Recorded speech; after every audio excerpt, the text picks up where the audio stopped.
Hey guys, Kiwi here, and today I wanted to talk about the episode Grotesque from Fear the Walking Dead and what might be the most ridiculous death sequence of all time in the Walking Dead universe. So first off, I feel like the episode Grotesque wasn't as well put together as they would have liked it to be.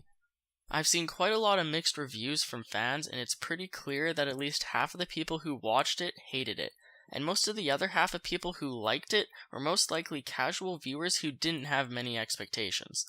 I feel like less people would have hated this episode as a whole if it wasn't the mid-season premiere we were coming back to.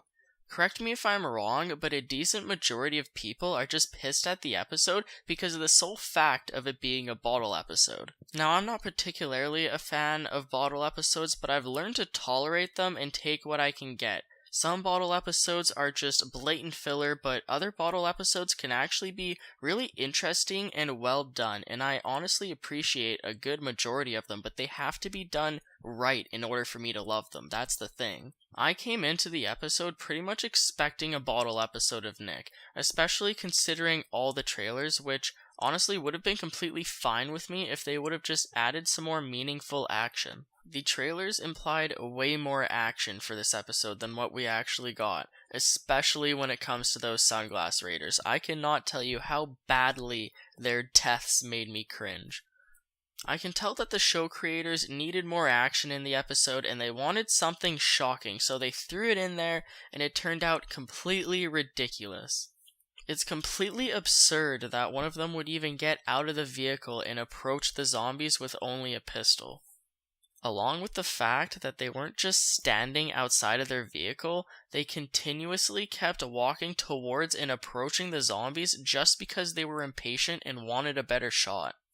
Their actions were just so stupid, completely careless, and totally unnecessary.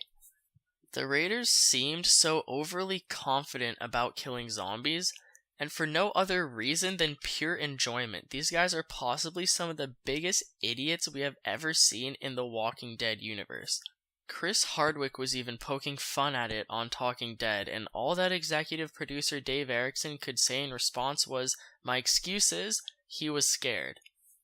Let me get this straight. This overconfident raider who is so fearless against walkers that he purposely goes hunting for them froze so badly by Nick scaring him shitless that it literally cost him his life. I understand it's startling you for sure, but if you're that confused and scared, one of the many options in your head should be to run away. I mean, it's pretty obvious. The fact that he doesn't immediately run back to his vehicle and get out of there, or even just grab a bullet or two and run back to the vehicle to reload, makes him seem completely brain dead. I mean, hell, almost anyone would have backed up to reload. They wouldn't have just stayed there. There were a lot of walkers, yes, but they moved so dang slow and the Raiders saw them coming from a mile away on this long road. They had every opportunity in the world to avoid death. The entire scene really made me want to shake my head. He tried to reload for so long before finally meeting his demise, and everything from the introduction to the death was a complete disaster in the end. A casual viewer might just shrug it off and not think second about it, but for some of the more hardcore fans, it really disappoints us. We want this to be our show. We want to be able to brag about our show, but when it pulls something like this, it can really bother us as it makes it incredibly difficult, if not just completely impossible, to stand up for it in moments like these. They had somewhat interesting ideas that didn't turn out all that memorable or have much purpose, and I really wish that they would have gone with a different approach on this. Sorry if I was too harsh on this topic, but that is honestly the only way that I could put it.